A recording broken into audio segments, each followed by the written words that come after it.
We'll be taking care of PV every day. Taking care of PV everywhere. We've been taking care of PV. It's all ours. Taking care of PV and investing in our town PV. Ooh, ooh, ooh, ooh. Ooh, ooh, ooh, ooh, ooh. We'll be taking care of PV. Hi, welcome to PV in Focus. I'm Ryan Judy, Deputy Town Manager for Prescott Valley. We're standing in front of Glassford Hill, as you can see behind us. I'm here with Elyse Badal, Recreation Manager. We're here to talk about all things park and recreation, outdoor recreation.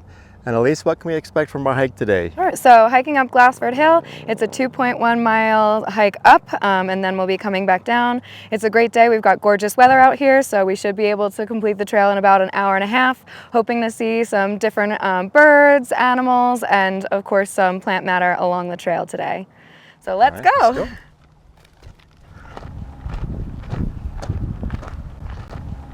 Just about almost 2 years ago now, the town did its greatest open space purchase in its history. We purchased 1,316 acres. I looked this morning to make sure I had the right number.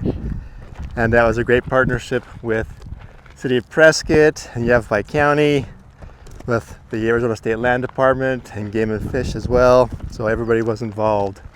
And really, what you see here is mostly what the town purchased. And the idea was to do a kind of a base park and really leave the mountain alone, just do trails up there. Yeah. So when we talk about Glassford Dells Park, what we're really talking about is this area right here. And really minimalist improvements that would include a playground, ramada, trailhead, restrooms. We're talking about putting in a dog park, right? Disc golf. Yes. Yep. So that would all be at the base here, going that direction. Again, leaving the entire mountain alone with the exception of additional trails. Yep. And really trying to theme the park after the natural surroundings and tie it into history. You know, one thing we had talked about was naming the dog park the WAG Park. So do you know what WAG stands for? No. William Alexander Glassford. Which Ah, is okay. what Glassford That makes Hill sense. is named after. We had also talked about putting in a splash pad, calling it like the geyser pad, you know, because we know that Glassford Hill is an extinct Shield volcano. So really trying to theme it with the natural surroundings and the history of the area. Yeah, that's awesome. And then I know there's also going to be hopefully some connectivity over to the south side trailhead, so that way we can get more trail usage and different parking areas and things like that. So Yeah. should be good. And so, you know, I was here when this trail was cut in. The former town manager largely did it. And the idea was to be able to get rescue equipment up to the top of Glassford Hill. But when we talk about adding trails further up, and like the trails that are being constructed up above Home Depot, what kind of trails are those? Those would be single track trails for just like single users, so pretty small trails, not large impact where we wouldn't be able to necessarily get like a UTV or vehicle up. So it would be mainly for equestrians, for bikers, hikers, that kind of thing. And it's minimal impact, making sure that we keep the natural resources intact. There's so much potential. Yes.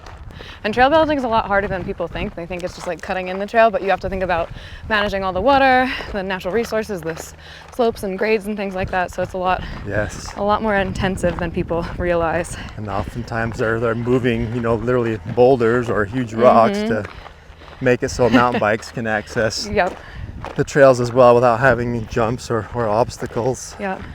And the terrain here is not the most forgiving. It's definitely harder to cut trails here with all the rock and the dry soil. All right, so along the trail, I know we have some interpretive signs. Could you maybe talk about what those are for? Sure.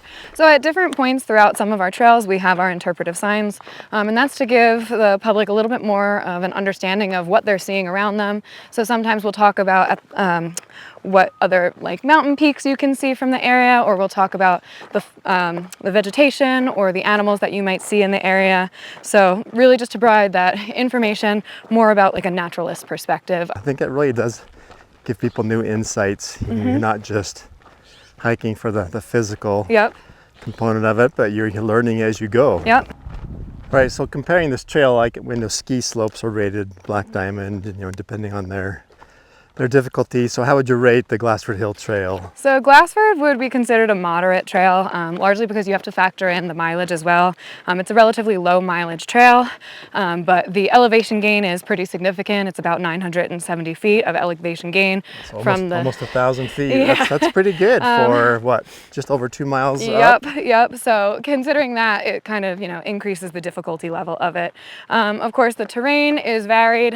We started out on more of like a gravel path. As we've gotten here, it's a little bit rockier, depending on the season as well.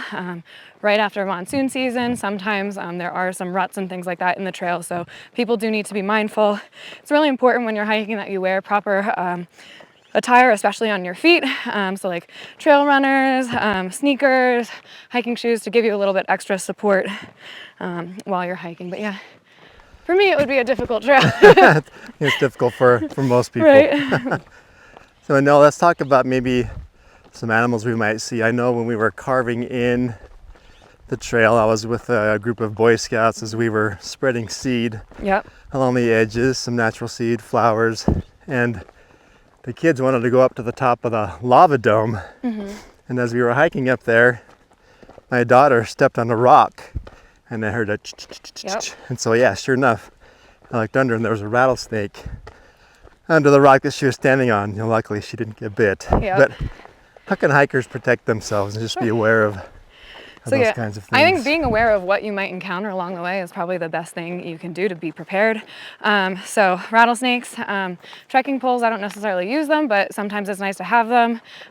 If we were to encounter a rattlesnake, you can of course, try and keep your distance, but if it's at a point where you're too close already, you can have a little bit of added protection there. Hiking boots are also great because it kind of protects your ankles. Some other animals we might encounter, lizards, occasionally we'll get some tarantulas and things like that up here. For those, you get to just watch and enjoy, unless you don't like them, in which, you can shield your eyes. But there's some smaller mammals and species up here, potentially some mule deer, but potentially mountain lions, coyotes, that kind of thing as well.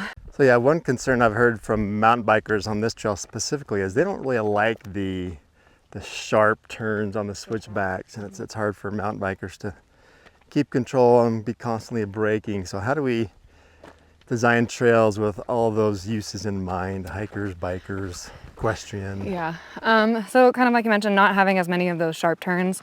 Of course, that's difficult to do when you have such a significant elevation gain and such short mileage. So that's when you see your increased mileage for your trails. Because you have to kind of make more leisurely paths that, are continually gaining elevation, but at a slower grade as a switchback would. So just being mindful of the different user groups when we're creating trails and building trails and knowing, what the intended use and purpose is for that. Occasionally you can put in like bypasses and things like that so that other users can kind of get to where they want to go a little bit more efficiently, and those who are biking can still continue on and have that, gradual curve while they're biking. And it's always important before you leave, even for smaller trails like this, to let people know where you're going and kind of when you intend to be back. So what are some of those hiking rules, right? You never hike alone if you can help it, right? If you can help it, always make sure, you leave a note, let people know where you're going. Make sure you're prepared from a supply standpoint. Always take Make sure more you've got water than you think you need. Snacks. I always bring snacks anyway. First aid kits are good. I used to hike a lot with my brother when I was younger, and he'd be like, "We're just hiking for an hour. We don't need to bring anything." And then like 5 hours later, I'd be starving and thirsty. And I know we didn't talk about it when we were at the bottom, but part of the design for Glassford Dells, getting back to the animals and birding, is we were going to install a watering hole. Yes, for along game the way. that would be off the trail, so away from the park. So that way you're not mixing humans and animals. Yep. And I always thought if we were able to build that, it would be fun to install a webcam or a night cam. Oh yeah. That's motion activated. Yep. You can see when animals are coming up to it. We could put like a live stream on our website. People could watch it whenever they want. Yeah, there's a lot of cool opportunities that would come with this regional park.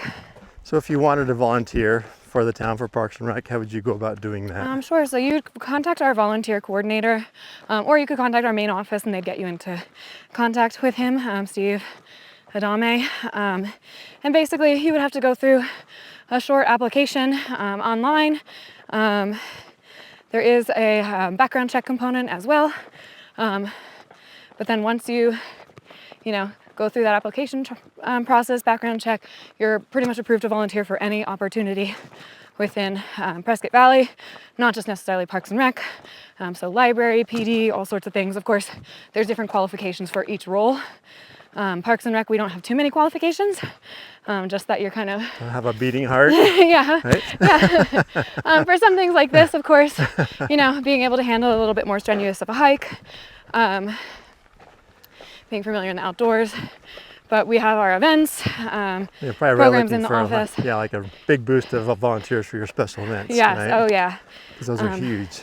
You're looking to get out of the house. There is a social component to it as well, where you get to meet other people. A lot of people that come to us on their own. We have a lot of groups that come to us to volunteer, but a lot of people who come on their own are new to the area and kind of looking to get involved, see what's going on within the town, but then meet a few neighbors and things like that. So it's a really great way to be involved and to give back to the community. Yeah, and I know we couldn't pull off some of the activities and events that we do without those critical volunteers. Oh no, not at all.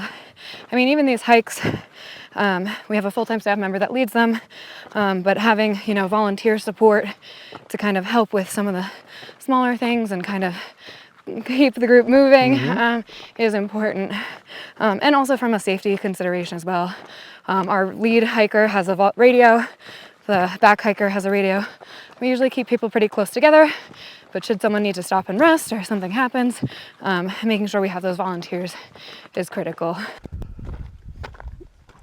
So talking about like trail etiquette when you meet other hikers or bikers, what's the protocol there, Elyse? So hikers yield pretty much to equestrians. Everyone yields to equestrians because horses are still animals, even though they are under control from their rider. Things can happen. So every trail user will yield to equestrian, no matter kind of what the grade on the trail is. Bikers do have to yield to our hikers.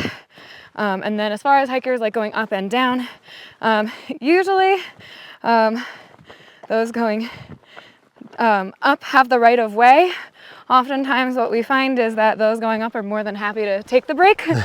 So those going down typically will get the right of way, but that's something that needs to be communicated ahead of time. Because it's nice to take a break on the uphill. So leave no trace etiquette is really important. So making sure you pack out everything that you brought in with you, including trash. If you're hiking with your dog, making sure, if they need to use the restroom, you pack it out with you as well. We've got trash cans at all of our trailheads. Here we are coming to a great look over Prescott Valley. You can see the whole town, especially if you're familiar with landmarks. You can see the library and the event center. Yep. It's a great hike in the morning. Well, thank you for joining on this hike today, and appreciate Elyse and all the information you provided to us. You've got some amazing knowledge to share with the community. But yeah, this is just one of many of the trails that Prescott Valley has to offer. So make sure you check out the different trails in the area, and hopefully when you're out there, we see you out on the trail. Yeah, especially if you're listening to the audio version of this podcast, get out on the trails, get some sunshine, fresh air. It's great for the body and soul. We'll be taking care of PV.